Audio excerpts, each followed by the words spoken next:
Hello and welcome to News9 Plus show on the world's first news and current affairs OTT platform, News9 Plus. Now, several independents have jumped into the election fray in Jammu and Kashmir ahead of the first phase of the polls in Jammu and Kashmir on September 18th. Pro-separatist Engineer Rashid, who recently defeated former Chief Minister Omar Abdullah in the Lok Sabha elections in Baramulla, has announced over 24 candidates.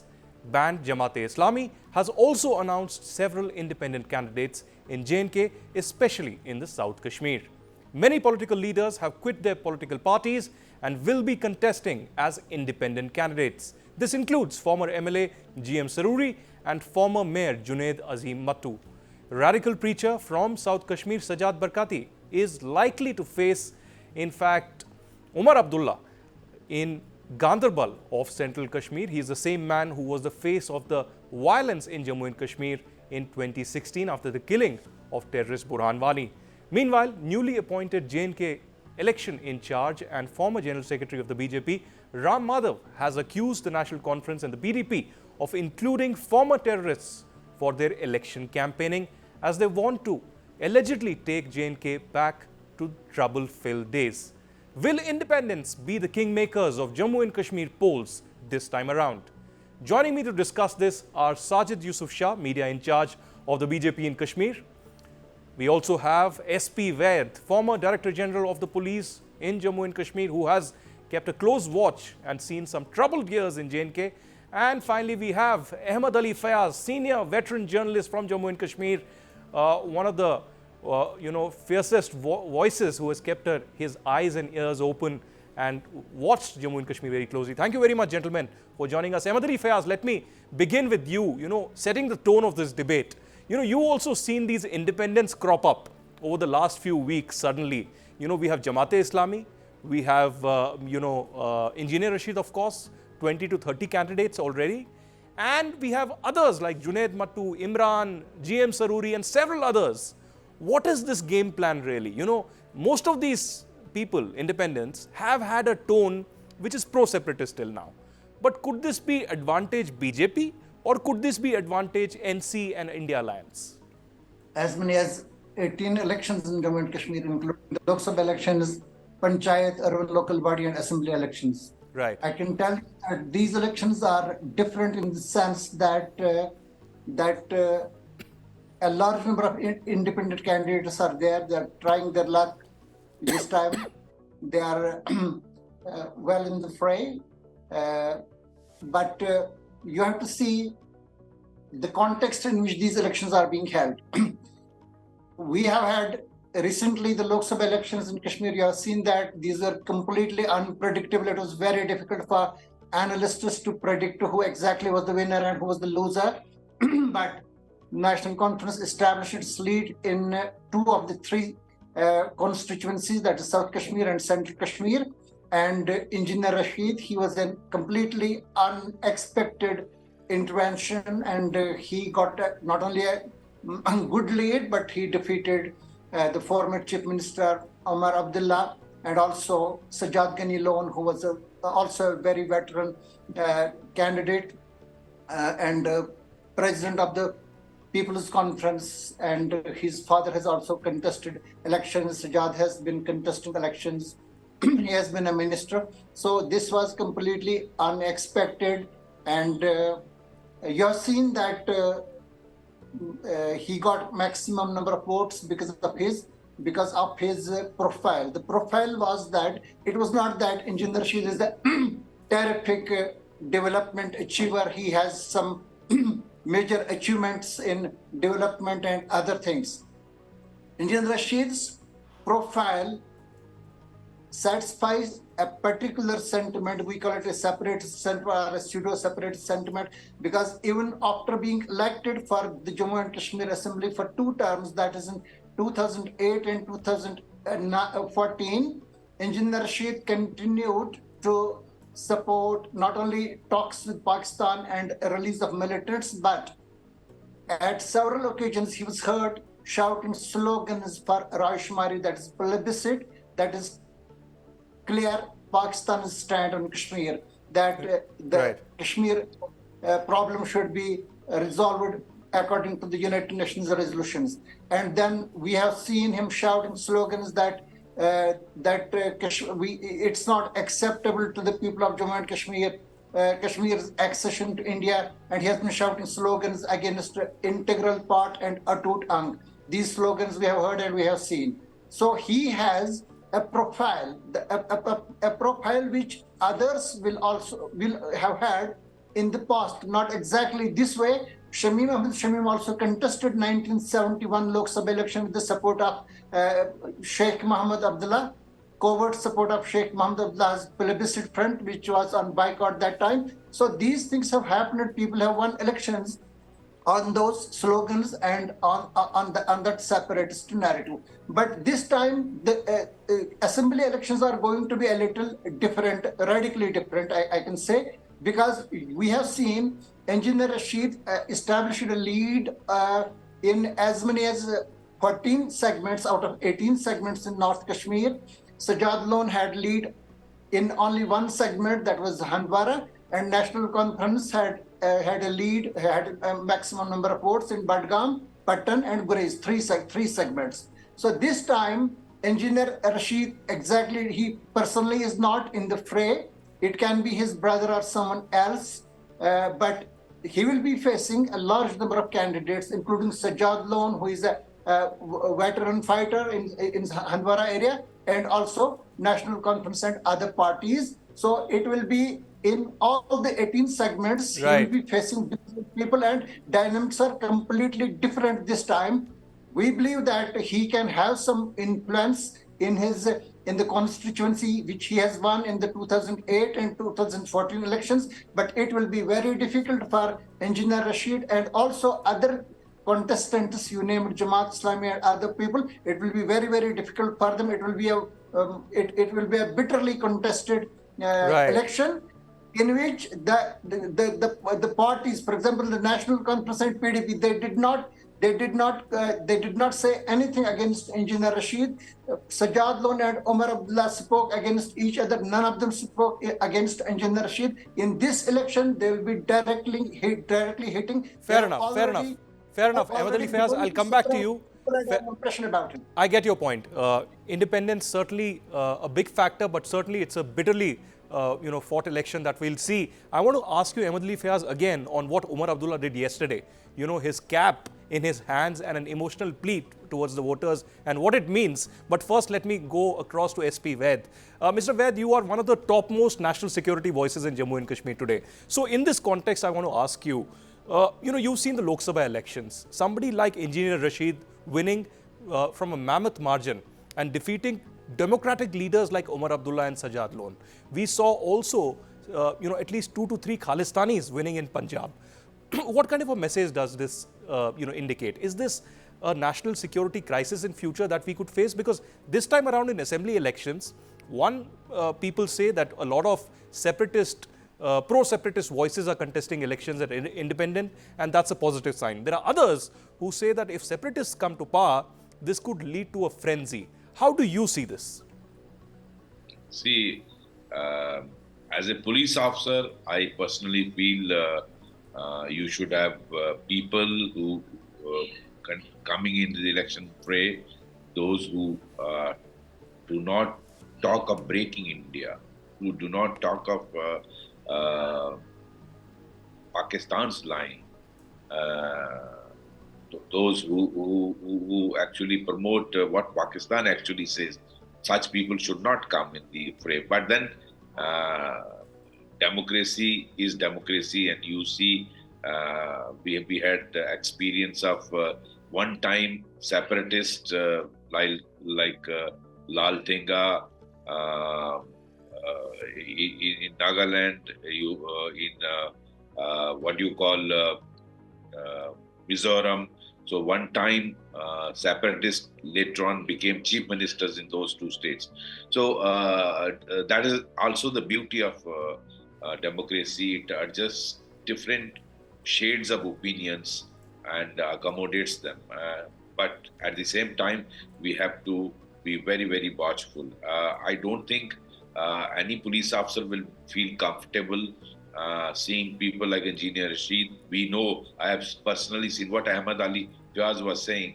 As DGP, I used to be sitting in the gallery and seeing this very same Engineer Rashid talking the language of Pakistan, challenging the integrity of India, challenging the Kashmir's accession, Jammu Kashmir's accession to India. So one feels very uncomfortable about such people entering the parliament. Uh, Same, I can talk of Khalistani Amrit Pal Singh. We all have seen what he talked about India and Khalistan. So Right. I think such people coming in the parliament, I don't think it will be a good scene for my country. Yes. Okay, it won't be positive. Certainly, that is something that a top police officer from Jammu and Kashmir is saying. Sajid Yusuf Shah, media in charge of BJP in J&K. You've seen some troubled years in J&K, but Sajid, this time around, a democratic exercise taking place after a very successful Lok Sabha polls. What is the BJP's game plan really? You can't form a government alone. You will have to come up with someone. Will it be National Conference? You did that during Atal Bihari Vajpayee. Will it be PDP? Because you did that last time, North Pole, South Pole Alliance. Or is this a new game plan, as Omar Abdullah alleges? Independents are coming now, and many of them are in jail. Will these independents support BJP, Sajid? See, Aditya, first of all, it's very clear that in politics, the doors are always open for all the political parties. It's not only the BJP, including the regional political parties. They always keep the doors open for the political allies to join the hands with them. Right. But when it comes to the Bharatiya Janata Party is concerned, I must tell you one thing: Bharatiya Janata Party is expecting to open its political desk in Kashmir this time, because we know that we got the mandate in 2014 from the Jammu, and this time we are expecting that we will get the mandate from the Kashmir Valley as well. We are fielding the candidates not only in the South Kashmir, but in the Central Kashmir as well as in the North Kashmir. In a couple of days, you will see our candidates in the North Kashmir as well. We are going to fight the elections on our own, because we are thinking, the Bharatiya Janata Party is thinking that yes, from the last almost a decade now, and from the last decade, the Modi government, what they have done for the people of the country and what they have done for the people of Jammu and Kashmir, especially after the application of Article 370, we are expecting that people of Jammu and Kashmir will vote for the Bharatiya Janata Party this time, because it's not only the in terms of development, because we have brought the peace in the Jammu and Kashmir, which is a fact. Lot of our political opponents, I remember one of the intro of the Omar Abdullah, he himself claimed that yes, we should admit that there is a peace in the Kashmir Valley. He was having some kind of intro at his home. So these are the political opponents who keep saying that yes, Bharatiya Janata Party has done something good for the people. So I know the lot of people from the Jammu and Kashmir, including the independent candidates, who are mentioning them. Right. A lot of independent candidates, maybe tomorrow they will join the hands with the Bharatiya Janata Party, because I had told you in the beginning that the doors are always open for all the political parties, including the independent candidates. That's a very interesting comment, Sajid. Perhaps one of the first BJP leaders from Kashmir admitting that doors are very much open. Interesting fight that is going to be. But tell me, Sajid, you're not contesting all the seats in Kashmir. You're contesting some seats in North, in Central and South. But there are other seats, important seats. Is this some kind of a tacit understanding with the independents that you contest perhaps anti-BJP and you win the elections and later join the government? See, Aditya, all the political parties have their own strategy. When it comes to Bharatiya Janata Party is concerned, they have their own strategy and they are following that strategy. And you have mentioned that the Bharatiya Janata Party is not fielding candidates from all the seats. That's the fact. Because reason being is we are thinking that to open our political desk from the Kashmir this time. And when it comes to Kashmir division is concerned, Bharatiya Janata Party has already fielded 16 candidates from the Kashmir Valley, and we are expecting almost 6 to 7 more candidates from the North Kashmir. You will get to know in a couple of days. So I don't think so that we may need to ally with any political party. But yes, I have told that maybe we will get a chance, or maybe we will form the government with anyone. Maybe tomorrow the independent candidates from any constituency, they may join hands with the Bharatiya Janata Party. Maybe the political parties, the regional political parties. In the past elections, we have seen. You have mentioned you have remember the Sajad Don. PDP as well. They have joined the hands with the PDP. But this time we are expecting the Bharatiya Janata Party will stand on its own. We will not be, we will not have a kind of situation where we have to join hands with any political party, be it the National Conference PDP. Well, Jammu and Kashmir never ceases to surprise, or should I say, the BJP never ceases to surprise us, particularly in Jammu and Kashmir. But Ahmed Ali F, as a veteran journalist, you watched the BJP also grow, particularly in Jammu. But are you as confident as Sajid is on Kashmir that they can open their tally in the Kashmir Valley? If not officially the BJP way, the other way? Honestly speaking, I don't see BJP winning a single seat in Kashmir Valley in the current elections. Fair enough. As far as Jammu is concerned, I think that the contest there is at this point of time between the Bharatiya Janata Party and Congress, and this Harshdev Singh's Panthers party is already an ally with this Congress and National Conference for one seat only. I don't see Mr. Sarori and other independent candidates taking many seats there.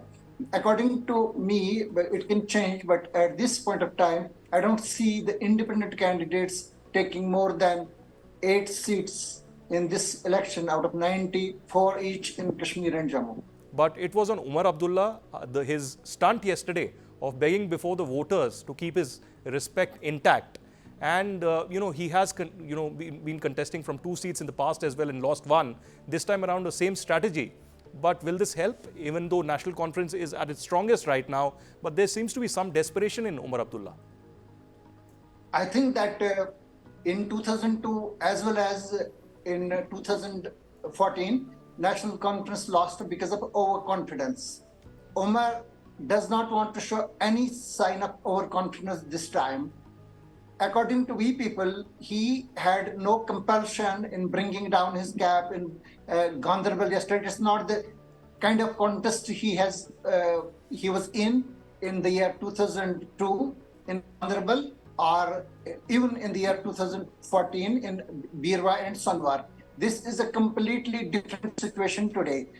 The only candidate who could have taken some vote there, other than Omar Abdullah, was National Conference's own, who is no more with National Conference. He is Ashfaq Jabbar, who was previously a police officer and happens to be the son-in-law of his senior National Conference leader, Muhammad Saeed Akhund.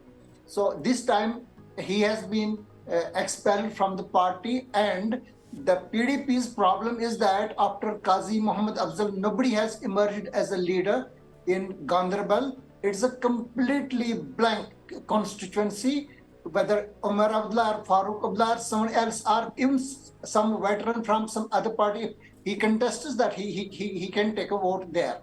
But you were also talking about why Omar Abdullah is contesting from 2 seats. Does it indicate his lack of confidence?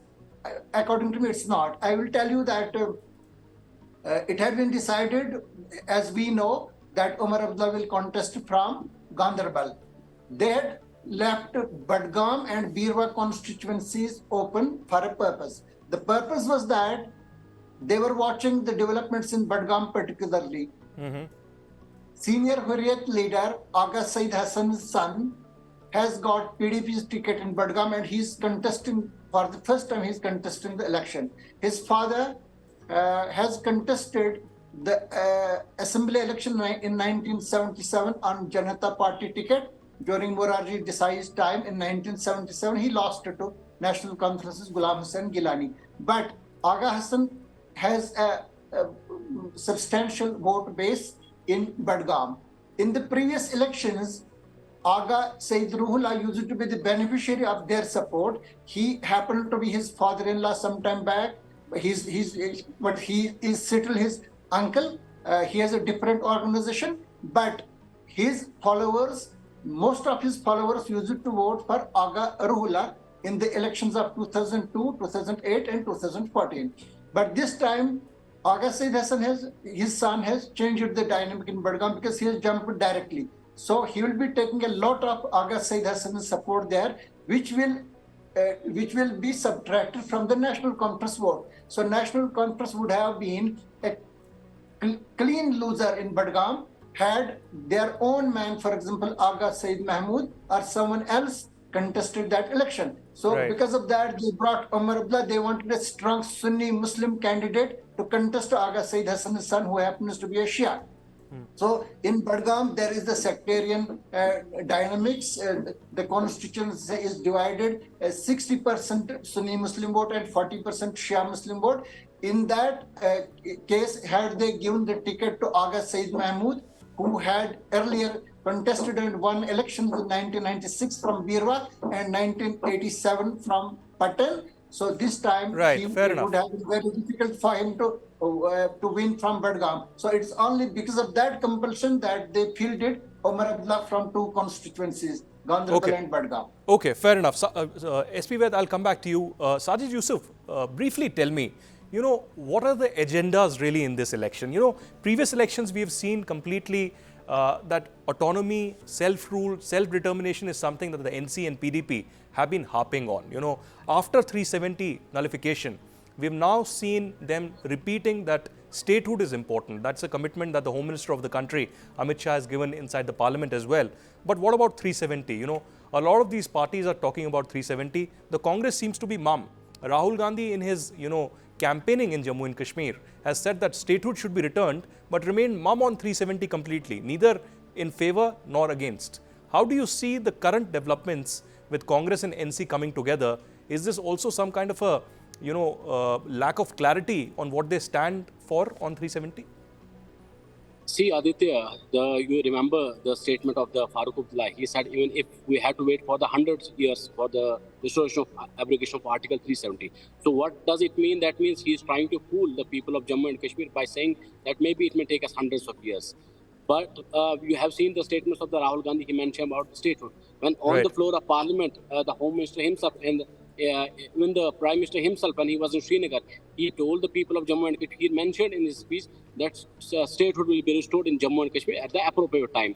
So it is the ruling party which has to restore the statehood. It is not the Rahul Gandhi, LOP or somewhere else, their allies, those who can restore the statehood to the Jammu and Kashmir. When it comes to the allies, the Congress and the National Conference, I have seen a lot of statements from their own leaders. They are fighting with each other. The Congress, the National Conference leader from the Eidgah, they are going to resign. They are going to resign from the National Conference because they are not happy with the candidates fielded by the Congress and the National Conference in some areas. We have seen the conflict in the Banihal between the Sajjad Shaheen and the Vikar Usul. We have seen the conflict between the National Conference and Congress in the Sopur. So this is not an alliance. This is just this Thakbandan, I can say. So I don't think so. This alliance holds any position right now in the Jammu and Kashmir. All right, fair enough. Thank you very much to Ahmed Ali Fayaz and Sajid Yusuf for joining us. SP Vaid, one last comment, and I'm driving a little away from this debate. And this is on another controversy that's been shaping over the last few days. This is about the IC-814, hijacking that happened. And you've been speaking very vociferously about it. You've been in J&K police for a very long time. At that time also, you were in J&K. Please tell me what exactly happened. Two quick questions. One, what is your opinion on this series and the debate around it? Do you think the filmmaker should have been a little more respectful towards the nuances, towards the reality? Maybe use the code names, but also told the public that they were Pakistani Islamist terrorists and these were their real names. And you were the person who actually brought Masood Azhar from the Kot Balwal jail and handed him over to the Government of India officials at the airport. What exactly transpired and what were you feeling at that time? See, as far as the web series is concerned, this web series has been made on an episode, on an incident which actually happened. And it should be, the effort of the maker should be to make it as close to the reality as possible. That is how a real incident should be picturized, And the whole plan of hatching this conspiracy and ensuring that terrorists are taken to Kathmandu, weapons they are armed, how they managed to enter, bypass the security and enter the aircraft. Now, all this was actually engineered by ISI and Pakistan's deep state. There is no mention of about that. No, that should have been very well clarified. Number one. Number two, we all know that terrorists use uh, Hindu names to mislead the people. They actually name most of the terrorist organizations with the local names, like an outfit of El Lashkar-e-Toiba. One time it will be called as Kashmir Tigers or something like this, Resistance Front. Now, this is just to mislead the world, mislead the people that these are as if local people fighting against the government of India. Now, the maker should have ensured that while, okay, these were their, Bhola and Shankar were their local code names, which terrorists use, but it should have been clearly mentioned that their actual names are so and so. You are misleading the audience. Today, you and I know it, but after, let's say, 20 years, the people will get an impression that it is not Pakistan, the deep state of Pakistan, ISI, which and their sponsored terrorists who actually engineer this hijacking.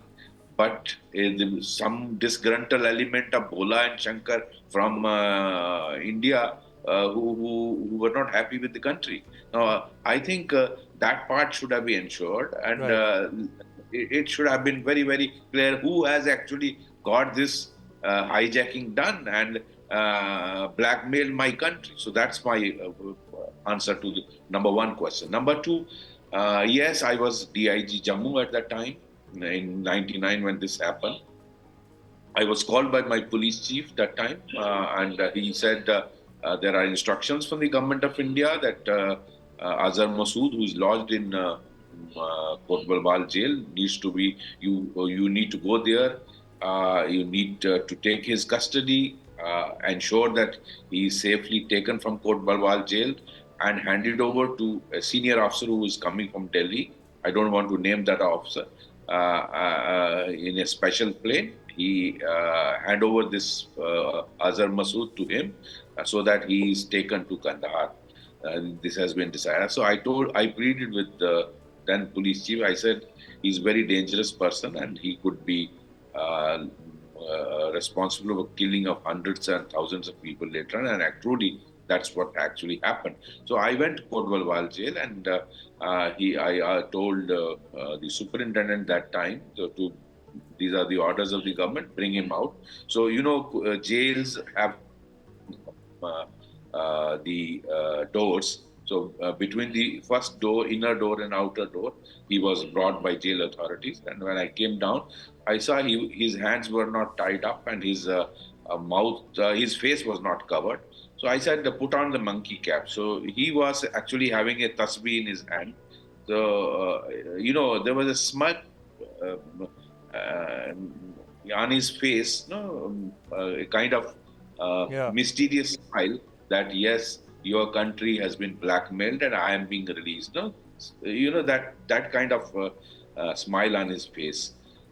So I said, I directed the constables with me, my PSOs, tie his hands. So he was trying to resist. Azhar Masood was a dada in the jail. He used to give tasbih to many people. What do you call जो गले में पहनते हैं? Yeah, taweez. Taweez to many, even policemen and jail authorities also.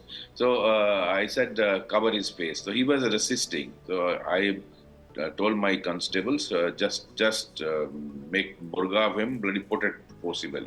So usko wo dala and then brought the gypsy near the door, outer door, and got him in the backside of the gypsy with 4 commandos on all 4 sides covering him. And then outside, the whole media was there and they followed my gypsy till the technical airport of Jammu. I think it should be from Kotbalwal jail to technical airport should be about 15 to 20 kilometers. The whole route the media was covering till I entered the technical airport and handed over this fellow to the officer who came from Delhi, and he was to fly him. So this is what all happened. So was there any regret? I mean, 25 years have passed now. Is there any regret that this happened? What was going through your mind really? Aditya, I wish I wish could not allow him alive going. See, that was the feeling because, but behind my, in my mind, the life of those I think 190 passengers were there. 185, yes. 185. So their life was cause of concern. Anything happening to him would have actually endangered their life. So that is what was. Otherwise, I wish I could bloody kill him. That's what. Sure. Thank you very much. Yeah. Later on, what all he did, the whole Absolutely. world knows. We know Pulwama, we know Parliament attack, we know a lot of that has unfortunately happened over the last 25 years. But yes, that's history. He's remains alive in Pakistan right now, but we'll see how things unfold. Thank you very much, former DGP SP Vaid, for joining us here on News9 Live. Thank you.